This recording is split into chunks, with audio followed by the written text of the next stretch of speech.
Hi, it is September 5th already. We're in Ecclesiastes 10:1 through 12:14. As dead flies cause even a bottle of perfume to stink, so a little foolishness spoils great wisdom and honor. A wise person chooses the right road. Too many R's. A fool takes the wrong one. You can identify fools just by the way they walk down the street. If your boss is angry at you, don't quit. A quiet spirit can overcome even great mistakes. There's another evil I have seen under the sun. Kings and rulers make a grave mistake when they give a great authority to foolish people and low positions to people of proven worth. I have even seen servants riding horseback like princes and princes walking like servants. When you dig a well, you might fall in. When you demolish an old wall, you could be bitten by a snake. When you work in a quarry, stones might fall and crush you. When you chop wood, there is danger with each stroke of your axe. Using a dull axe requires great strength, so sharpen the blade. That's the value of wisdom. It helps you succeed. If a snake bites you before you charm it, what's the use of being a snake charmer? Wise words bring approval, but fools are destroyed by their own words. Fools base their thoughts on foolish assumptions, so their conclusions will be wicked madness. They chatter on and on. No one really knows what is going to happen. No one can predict the future. Fools are so exhausted by a little work that they can't even find their way home. What sorrow for the land ruled by a servant, the land whose leaders feast in the morning.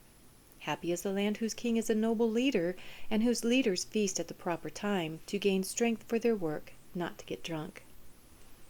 Laziness leads to a sagging roof. Idleness leads to a leaky house.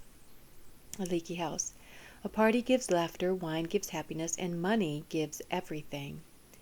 Never make light of the king, even in your thoughts. And don't make fun of the powerful, even in your own bedroom. For a little bird might deliver your message and tell them what you said. Send your grain across the seas, and in time profits will flow back to you. But divide your investments among many places, for you do not know what risks might lie ahead. And that's, from what I understand, the key to financial security is to find multiple streams of income.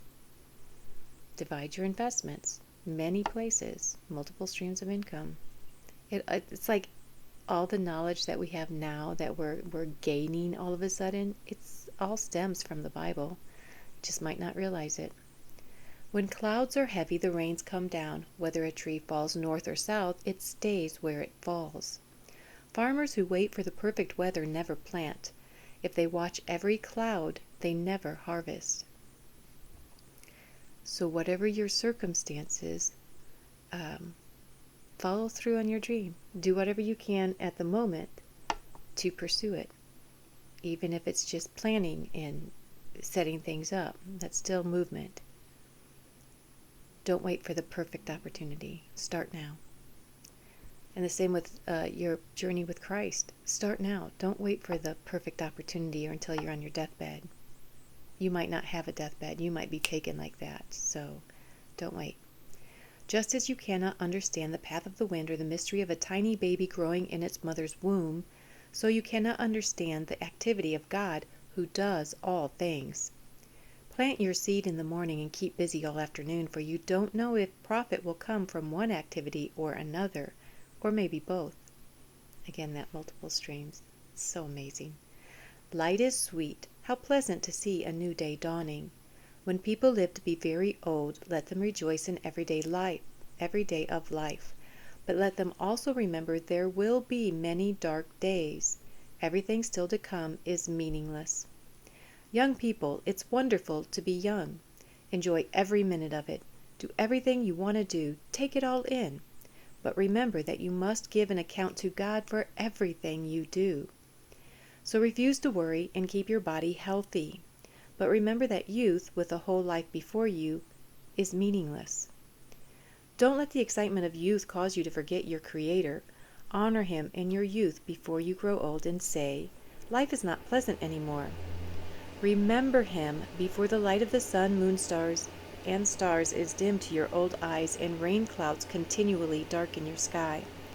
Remember him before your legs, the guards of your house, start to tremble, and before your shoulders, the strong man, stoop.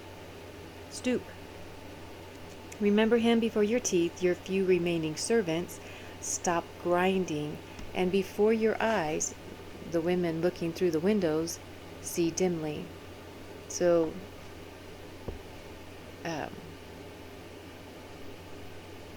think of God. Don't forget your Creator. Think of him before you get too old to care. Because then whenever you do die and you're not in heaven, you will regret it and it will be too late.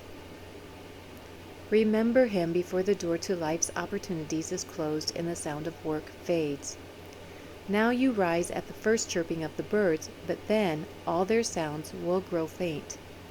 Remember him before you become fearful of falling and worry about danger in the streets. Before your hair turns white like an almond tree in bloom,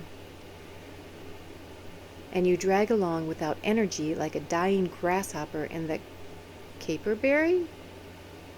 What's that? No longer inspires sexual desire. Wait, what? The caperberry no longer what is a caperberry? I'm gonna have to look that up. Remember him before you near the grave, your everlasting home, when the mourners will weep at your funeral. Yes, remember your Creator now while you are young, before the silver cord of life snaps and the golden bowl is broken. Don't wait until the water jar is smashed at the spring and the pulley is broken at the well. For then the dust will return to the earth and the spirit will return to God who gave it. Everything is meaningless, says the teacher. Completely meaningless. Keep this in mind. The teacher was considered wise, and he taught the people everything he knew. He taught them everything he knew, and I doubt that he charged for that knowledge. And yet so many people nowadays are charging exorbitant amounts of money for their knowledge, their wisdom. Interesting turn of events there.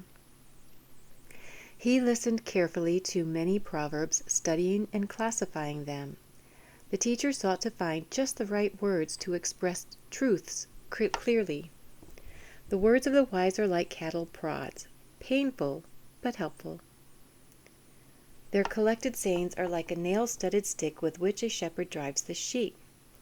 But, my child, let me give you some further advice. Be careful, for writing books is endless, and much study wears you out. Teachers, take note. That's the whole story. Here now is my final conclusion. I don't know what's wrong with me this morning. Fear God and obey his commands, for this is everyone's duty. God will judge us for everything we do, including every secret thing, whether good or bad. So make sure the secret things you do are good. Just follow God with your whole heart and do not stray from that path. It's hard, and you will. We all do. But just get back to God as quickly as possible. 2 Corinthians 8:1-15. Now I, Paul, want you to know, dear brothers and sisters, what God in his kindness has done through the churches in Macedonia. They are being tested by many troubles, and they are very poor, but they are also filled with abundant joy, which has overflowed in rich generosity. For I can testify that they gave not only what they could afford, but far more. And they did it of their own free will. They begged us again and again for the privilege of sharing in the gift for the believers in Jerusalem. They even did more than we had hoped, for their first action was to give themselves to the Lord and to us, just as God wanted them to do. So we have urged Titus, who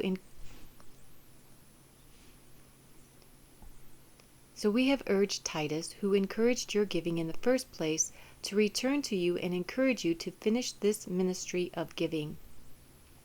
Since you excel in so many ways, in your faith, your gifted speakers, your knowledge, your enthusiasm, and your love for us, and your love from us, you excel in your love from us. Okay. I want you to excel also in this gracious act of giving. I'm not commanding you to do this, but I'm testing how genuine your love is by comparing it with the eagerness of the other churches. We too should be the most giving people on the earth. It's not to say that we're supposed to be stupid in our giving, like, you can't give to every panhandler out there because some of them are scammers, right? Like they might drive fancy cars and have fancy phones, and then they're out there begging for money, and we can't judge a person's circumstances, but you have to just trust Jesus and let him lead you in where to give and how much to give, but be willing to give. Don't hold so tightly to your money that you're going to lose it. You know the generous grace of our Lord Jesus Christ. Though he was rich, for your sakes he became poor, so that by his poverty he could make you rich. Here's my advice. It would be good for you to finish what you started a year ago. Last year you were the first who wanted to give, and you were the first to begin doing it. Now you should finish what you started. Let the eagerness you showed in the beginning be matched now by your giving. Give in proportion to what you have. Whatever you give is acceptable if you give it eagerly, and give according to what you have, not what you don't have. Of course, I don't mean your giving should make life easy for others and hard for yourselves. Again, be smart. I only mean that there should be some equality. Right now you have plenty and can help those who are in need. Later, they will have plenty and can share with you when you need it. In this way, things will be equal. As the scriptures say, those who gathered a lot had nothing left over, and those who gathered only a little had enough. So again, here we are commanded to help others, help those in need. So don't be so stingy with your money. God is not blessing you with that money to keep all to yourself or to spend only on yourself. Think of other people. And there's your Bible reading for today. Don't forget to like the video, comment below, post your prayer requests, whatever. Tell me what your favorite part of the Bible reading today was. Make sure you subscribe also so that you can be part of this little community. And it is little right now. And don't forget to click over here for Psalms and Proverbs. I will see you tomorrow. Have a great day. God bless you. I love you. Bye.